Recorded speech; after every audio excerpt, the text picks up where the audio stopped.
When I told my husband's parents they couldn't have access to our bank account, his dad yelled, "After everything we've done for you." And my husband just mumbled, maybe having the joint account wouldn't be so bad. That night, I made up my mind. The next morning, they checked their bank apps and started screaming when they saw what I did. This happened about 2 years ago, but I still think about it often. I'm in my 30s and live in North Carolina. I'm quiet, good with numbers, and work in finance. My life was steady and peaceful. I had a good job, a nice apartment, and a simple routine I enjoyed. Then I met Gavin. He was sweet, a little shy, with a laugh I used to think was adorable. We dated for a year, then got married. He didn't earn much. He worked part-time at a local brewery, chasing some dream about craft beer. I didn't mind. I thought we'd work it out together, like partners do. But I didn't expect his family, Frank and Yvonne.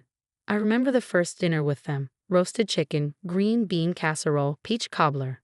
Yvonne smiled too much. Frank barely spoke. When I talked, they always seemed offended. I said I was raised by a single mom.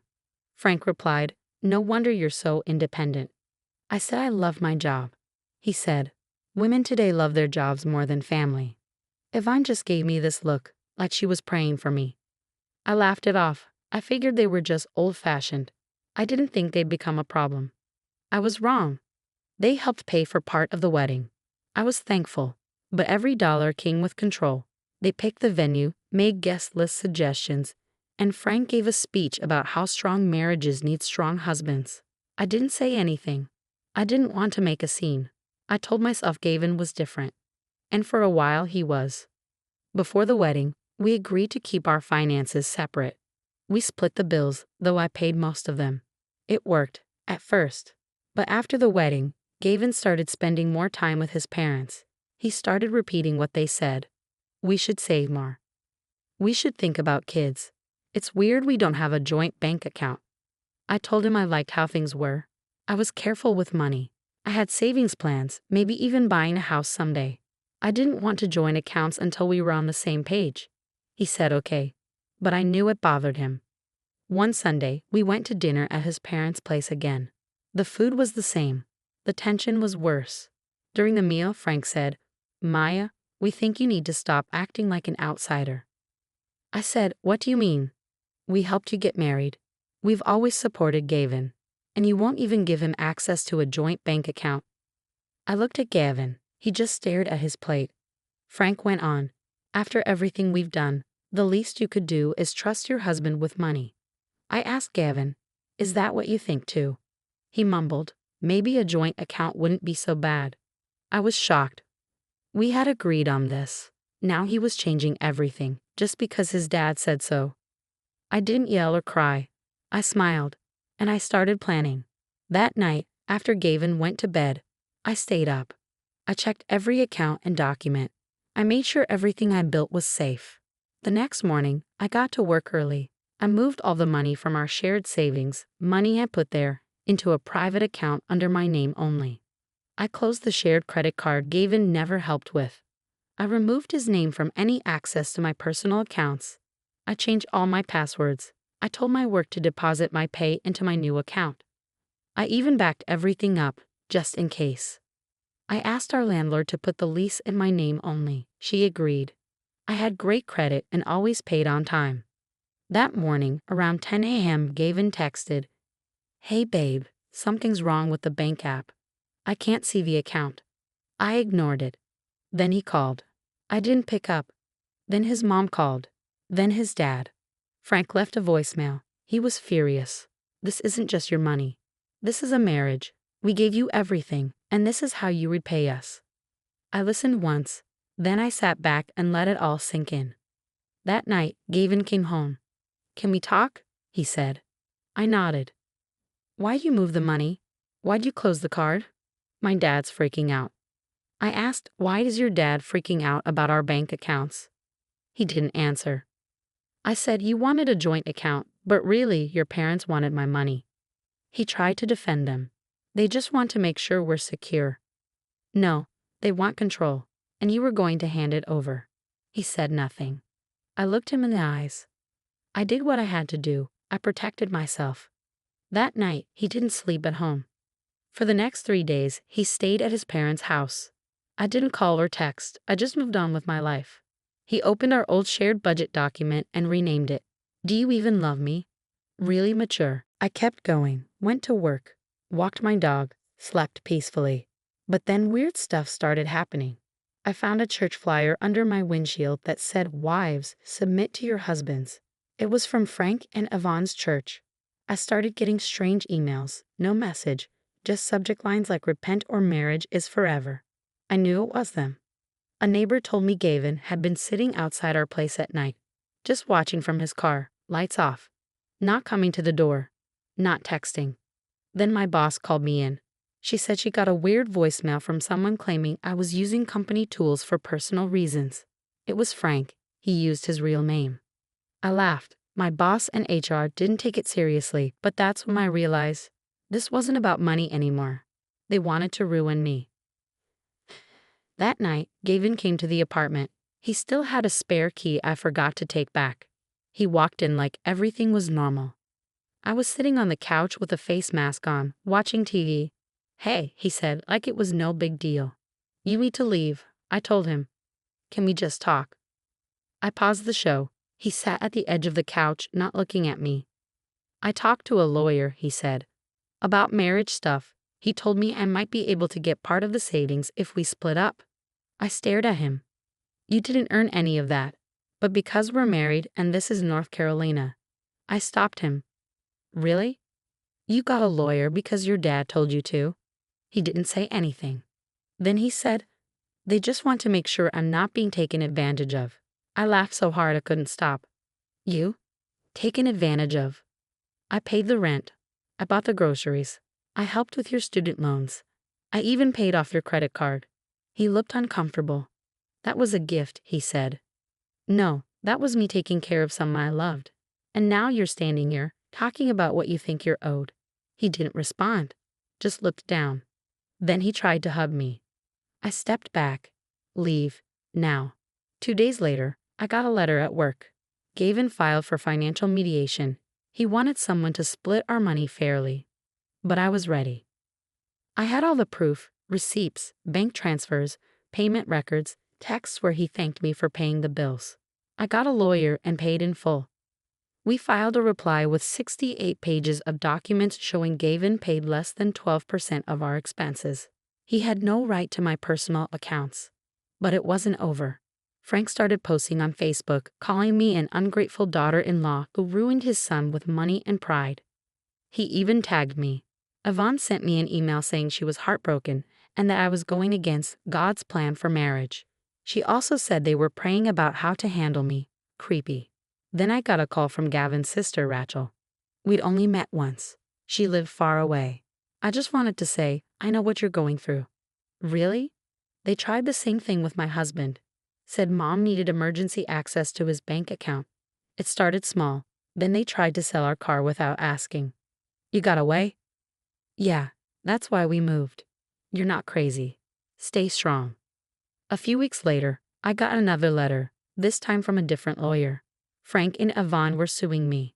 They said I tricked Gavin into giving me money and caused them emotional distress by not giving them reasonable access to our finances. It was ridiculous.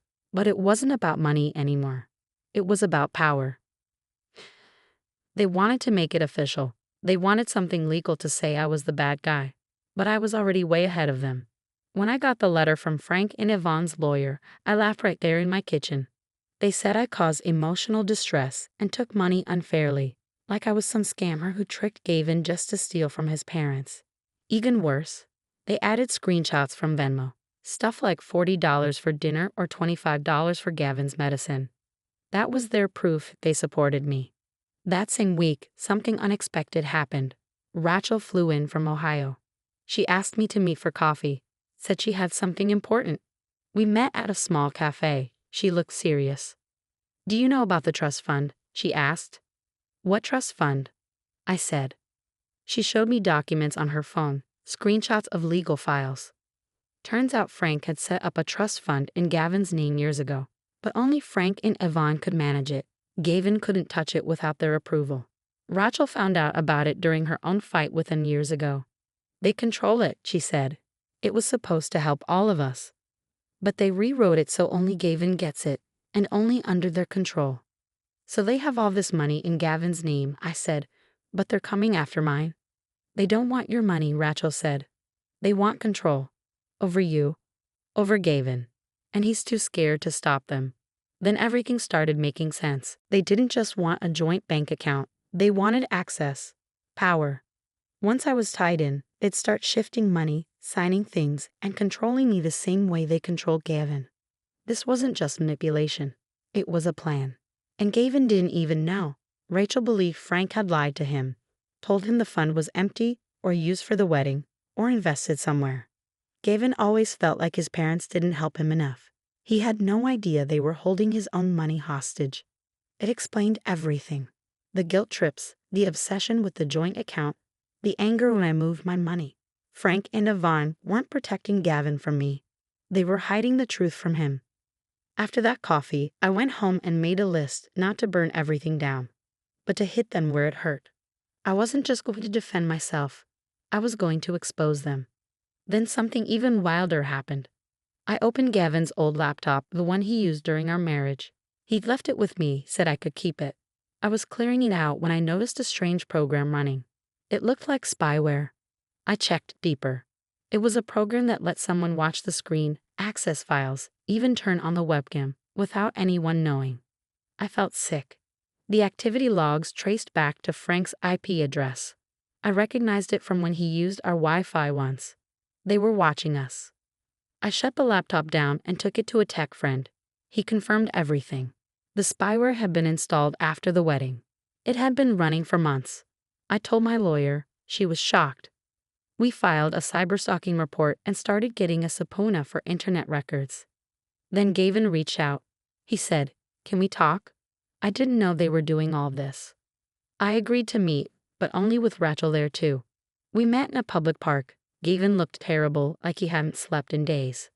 "They told me you were taking everything from me," he said, "but Rachel told me about the trust fund." I nodded. "And the spyware," I said. His face went pale. "What?" "They were watching a laptop, the one you used all the time." I had no idea. I believed him. He looked completely broken. Rachel stepped in. "Gavin, you're not safe with them. They're not helping you.